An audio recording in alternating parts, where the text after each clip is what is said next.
আলহামদুলিল্লাহ, আল্লাহর কি নিয়ামত, গাছের ভিতরে শরবত।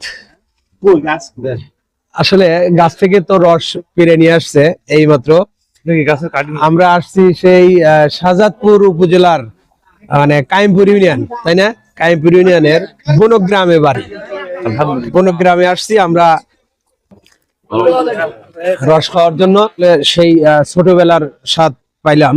মনে আছে ছোটবেলায় যখন গাছ কাটতো গ্রামে, তখন আমরা ওই গ্লাস নিয়ে, তারপরে যে জগ নিয়ে আমরা গাছের নিচে দাঁড়িয়ে থাকতাম যে কখন পারবে। সেই গাছে উঠতো, গাছ থেকে আস্তে আস্তে হাড়িগুলো পারতো, পারার পরে সবাই আমরা গ্লাস নিয়ে রেডি, সবাই হই হই করে রস খাইতাম। কি যে মজা এই শীতের মধ্যে।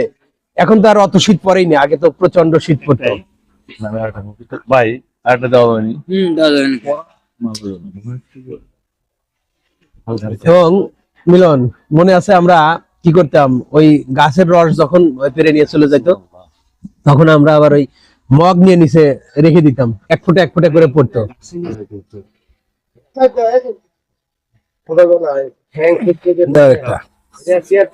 মানে এই গাছিরা শরবত নিয়ে বা যে রস নিয়ে যাইতো, আমরা ওই দেখা যাইতো 2 টাকা 5 টাকা গ্লাস খাইতাম। তখন আসলে এটা অত গুরুত্ব বুঝি নাই, ভালো লাগতো। তো এখন বুঝি যে আসলে এটা প্রাকৃতিক একটা অমূল্য একটা সম্পদ, যেটা এখনো আমরা আমাদের হাতের নাগালেই পাচ্ছি।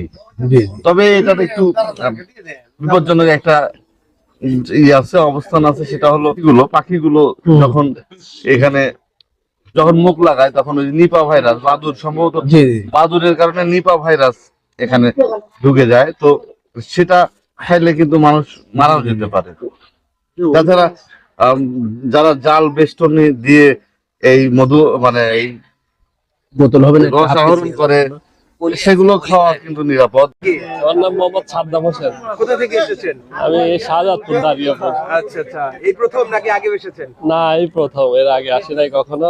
রস খেয়েছেন? রস খাইলাম, আলহামদুলিল্লাহ, অনেক মজা পাইছি।